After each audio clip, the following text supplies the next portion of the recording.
In this session, we're going to look at Michel Foucault and his theories of disciplinary power. In the 1970s, when Foucault was writing about modern disciplinary societies, there were many things going on in the world. The experiences of the Soviet Union and China had led to a rethinking of socialism.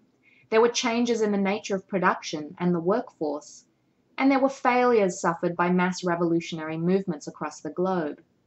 There was also deindustrialization that we looked at in the last session, and the decline of the factory within capitalism. All of these things were leading to a rethinking of Marxian theory, and specifically the Marxist theory of power. In 1975, Michel Foucault came up with his theory of modern disciplinary society. In his book Discipline and Punish, Foucault traces the evolution of modern punishment. He gives us two types of punishment.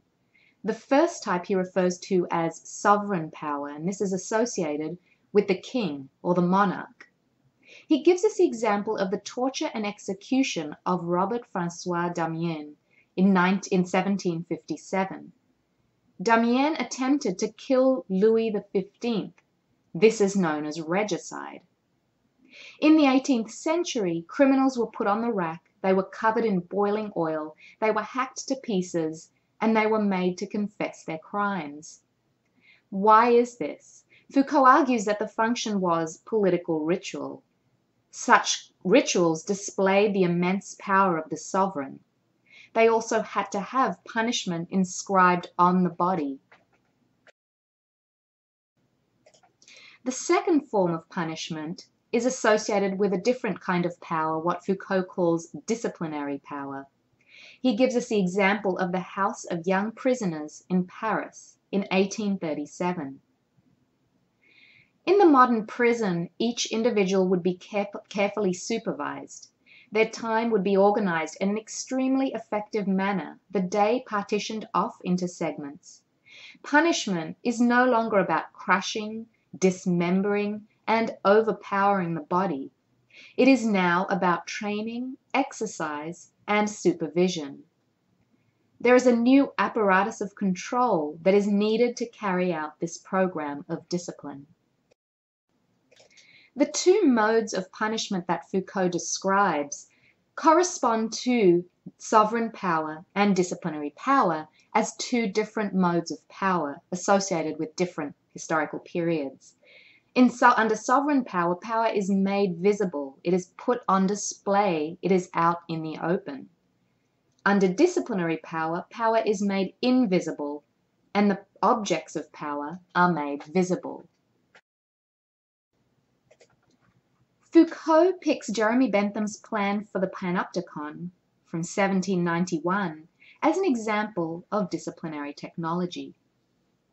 The Panopticon is a building with a tower, a housing supervisor, and inmates. The supervisor can see all the inmates, but the inmates cannot see the supervisor or the other inmates because of the walls. Because the inmates think that at any point they may be watched, they begin to regulate their own behavior. They don't need bars or chains or locks because each individual supervises themselves. Maybe this is something along the lines of an ant colony. The Panopticon is a model of how power works.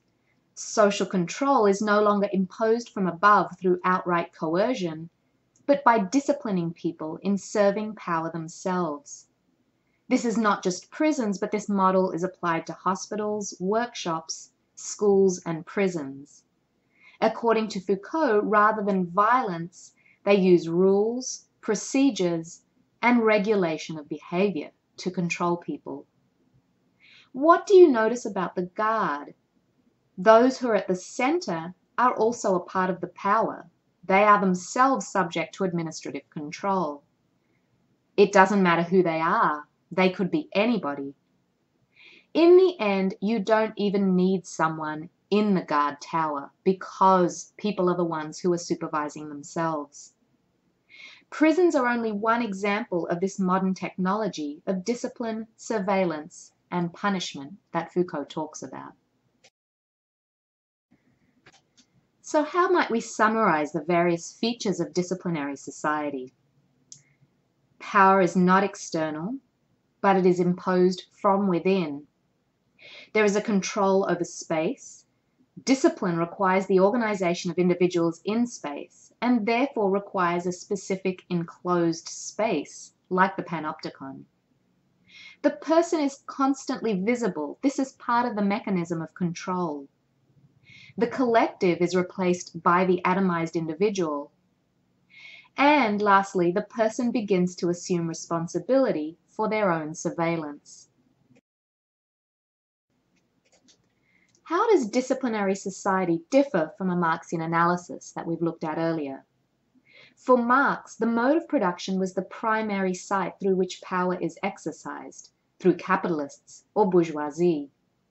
For Foucault, we cannot locate power simply with a ruling class like the bourgeoisie. It is at many different sites. These include gender, race, and sexuality.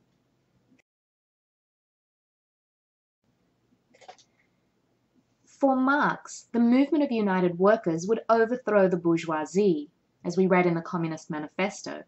But for Foucault, resistance is exercised throughout society, not just in the workplace, but in the university, the hospital, the prison, or the school.